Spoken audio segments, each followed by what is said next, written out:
The primary reason for the state of ECG is the accumulation of different political decisions and activities. Successive governments and public institutions do not pay ECG what is owed to ECG.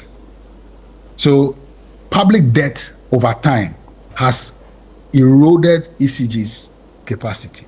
So that's one. If the governments had been, if public sector had been paying for electricity consumption over time, a major contributor to the ECG's economic problems would not have got there. I remember in 2015 when this discussion started, I did an article where I made the point that the money that Ghana was expecting from the Millennium Challenge Corporation in exchange for the privatization regime was less than the amount of money owed to ECG at that time by the government. So that if the government actually had been paying ECG, it would have had that income, and over time, because if you don't have the income, of course, you cannot even maintain your equipment, you cannot expand your services, and so on. In recent times, the terms of the agreements with independent power producers has also become a factor in ECG's problems. So, for example, with the collapse, in addition to that, with the collapse of the exchange rate, ECG pays the IPPs from its revenue. Revenues are collected in cedis and paid then in dollars. Paid in dollars. Tariffs have not kept pace with the collapse in the exchange rate.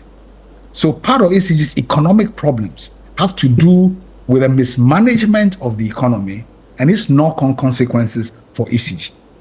So if they used to spend, let's say, 7 cedis on $1, and they are now spending 15, it's double. And tariffs have not kept pace with that collapse in the exchange rate. And we also know that the agreements that have been signed with IPPs have not been terribly advantageous for this country. So again, when we issued an open letter to the government, the network of CSOs on extractives and anti-corruption, energy sector reform, broadly put, was one of the things that we raised. Now, finally, if you look at the terms in which privatization has been discussed, the government undertook that any private operator of ECG, government will ensure that consumption by public entities are paid for on time. And also guarantees were given in one of the earlier phases, and this would remain to any concessionaire, that they'll have a guaranteed rate of return on their investment. When this was first put out, the ECG management noted that if they too were guaranteed those terms, they'll run an efficient and profitable organization. And some of the more egregious things going on in ECG, the number of meters in the system, is a result of every political regime and its functionaries looking for a procurement opportunity to make money.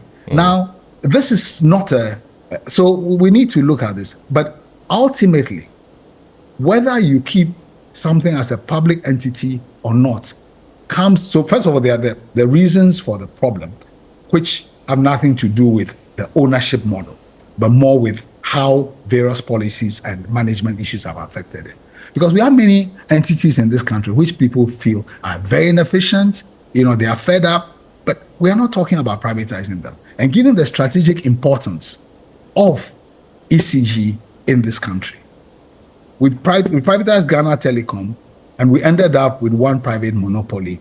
And really, the role that telecom could play in our national development has diminished. A lot of those things are not getting enough. So we need to go back to the reasons for why ECG is in crisis. Because really, given, for example, the public unhappiness with the judiciary, should we privatize it? Given the public unhappiness with the police, should we privatize it?